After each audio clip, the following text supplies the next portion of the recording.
AI is making you worse. And I don't say that as a provocation, but as a diagnosis. Because if you are like the average founder, the more time you put into learning AI, the worse results you get. You get less output, you get more anxiety, and you feel further behind every week. But those who are actually winning with AI, they're not using better tools than you. They just focus on something completely different. And this is what this video is about. Telling you exactly how to navigate the AI transition without getting lost. Because think about this morning. You open your laptop with genuine intention. You know what you need to do to succeed. But 40 minutes later, you haven't yet started working on the right things and you're watching a tutorial on YouTube about an AI tool. Or maybe you just open LinkedIn and you posted for ChatGPT still sheet. Or you open X and you see how someone was bragging about replacing the whole marketing team with a prompt. The thing is, you can't exactly explain where the time went because you were not procrastinating in traditional sense. You were trying to stay updated, but really you were wasting time while creating low-grade anxiety in your chest, feeling perpetually behind on AI.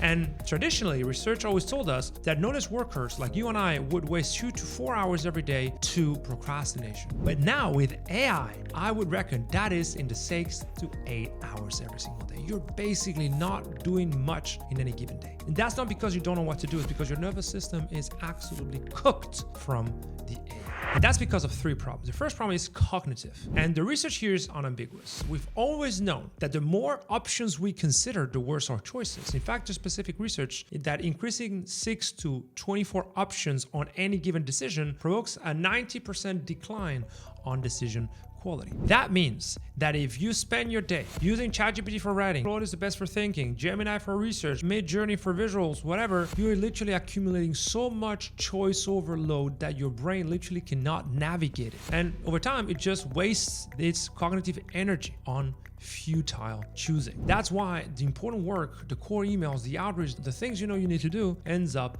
not being done at all. But there's a deeper problem, which is the emotional side of things. Because open LinkedIn right now, there's a zillion posts talking about how AI is going to put us all out of our job, or how artificial general intelligence will literally destroy 30% of the job market within 3 years. What this creates is what psychologists call the need for cognitive closure, an urge to end the uncertainty. And that is the problem, because there's no end to this AI conversation. There's no way of closing that loop that it opens. So your brain literally is creating that low-grade anxiety and is forcing you to stay informed because it feels like a responsible thing to do.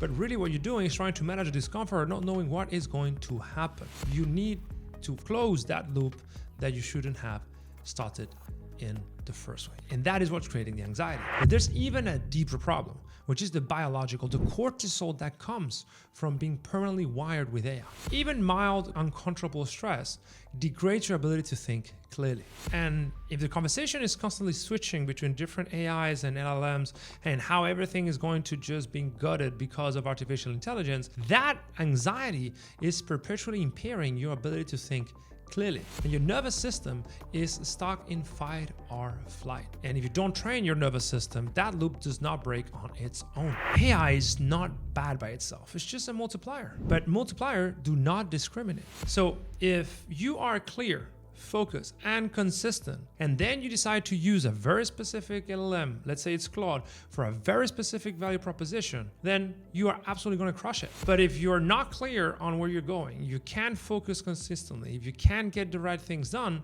AI is a perfect way of distracting. The gap between those who succeed and those who fail is not AI. It is the cognitive infrastructure managing the AI. Because everyone is saying AI amplifies human, which is true. But humans amplify AI too, dramatically. And there's literally 3 skills that you absolutely need to master if you truly want to succeed in the AI age. One is, of course, clarity of thinking.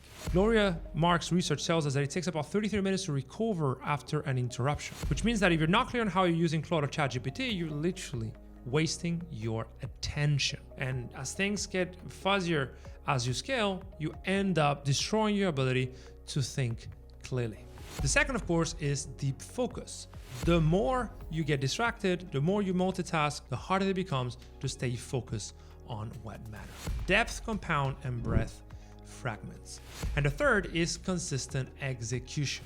People winning with AI, they're not the more technically sophisticated, they're just the most consistent. They found a very clear use case and that's what they focus on. They just do the same thing that they have to identify as high leverage as better as they can without getting distracted. That's what is going to help you succeed in the AI age. So ask yourself, honestly, every time you open Claude or ChatGPT, are you operating from clarity or from anxiety? Are you using it to execute a direction you've already chosen, or are you avoiding the discomfort of choosing one? Because if it's the second, then you're better off not using AI. In fact, AI is actually using you. Now, the good news is that this gap is closable. With the right training, you can literally find the clarity, focus, and consistency you need to actually leverage AI the right way. If this landed, understand that you have a choice. You can train the cognitive skills that will matter more than ever in the AI age, or not train it. But if you truly want to be an elite founder, you truly want to succeed, you really have no choice. If you want to help to really run a full analysis on how your mind works and then give you specific protocols for you to level up so you can actually show up with clarity, focus, and consistency, book a call below. Link is in the description. See you in the next video.